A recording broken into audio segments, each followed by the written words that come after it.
Dalam perdebatan-perdebatan lama, Sumatera itu selalu mengambil posisi kritis terhadap perjalanan negara kita. Yang sedang kita alami hari ini adalah kritik bahwa Indonesia kurang akrab dengan komunitas-komunitas gitu di dunia, sehingga kita kurang nampak membela Palestina, tidak nampak akrab dengan Turki. Indonesia harus lebih aktif. Itu tokoh Sumatera Barat, tokoh global semua.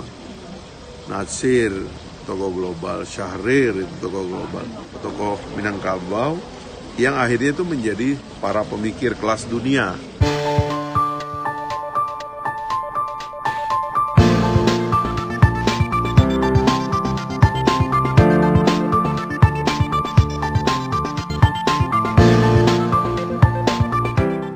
Itu sebenarnya tentang Sumatera Barat, tentang kota-kota di Sumatera Barat ini khususnya menyimpan memori sejarah yang kuat sekali dalam perjalanan Indonesia menjadi sebuah republik. Gitu.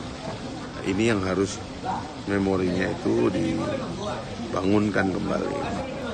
Sebab kalau kita ikut dalam perdebatan-perdebatan lama, Sumatera itu selalu mengambil posisi kritis terhadap perjalanan negara kita. Dan posisi kritis seperti ini juga harus tetap ada. Misalnya salah satu posisi kritis adalah kritik bahwa Indonesia mengeksklud diri dari apa yang disebut sebagai umat itu. Nah itu nggak boleh sebenarnya, karena apapun niat dari para founding father itu sebenarnya mengintegrasi kita dengan ikut serta dalam perdamaian dunia yang berdasarkan kepada perdamaian abadi dan keadilan sosial. Jadi sila kedua dari Pancasila itu sebenarnya dimaksudkan untuk mengintegrasikan Indonesia dalam cita-cita kemanusiaan yang luas.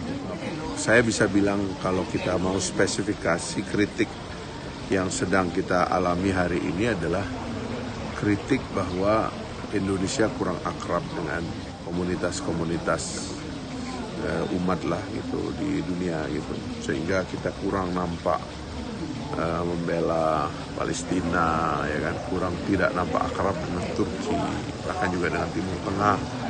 Itu pengalaman saya hari-hari, saya melihatnya itu relatif kurang. Nah, maka Pak Fadlizon mengundang secara simbolik ini sebenarnya harus ada semacam koreksi bahwa Indonesia harus lebih aktif gitu. Jadi politik luar negeri kita yang bebas aktif itu artinya bukan pasif, tapi aktif gitu.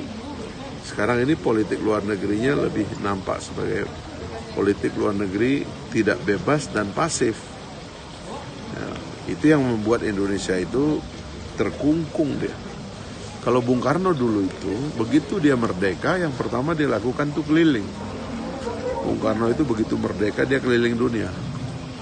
Dikritik sama orang pada waktu itu karena kan ongkos terbang pada hari-hari itu kan dengan pesawat propeller itu masih mahal sekali. Tapi oleh Bung Karno dikatakan karena Indonesia harus meletakkan dirinya dalam satu pergaulan global sehingga kita punya mindset global. Kalau kita lihat tokoh-tokoh yang dipajang oleh Pak Fadli di hotel Payange ini, itu tokoh Sumatera Barat, tokoh global semua. Natsir, tokoh global. Syahrir, itu tokoh global.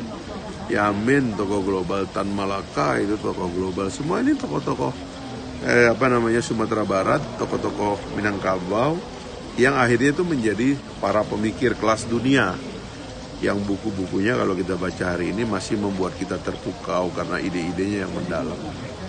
Saya kira itulah yang saya harap menjadi perhatian kita ke depan, bahwa Indonesia harus ikut dalam percaturan dan pergaulan internasional itu. Dan kita mulai dari dataran tinggi di Sumatera Barat ini.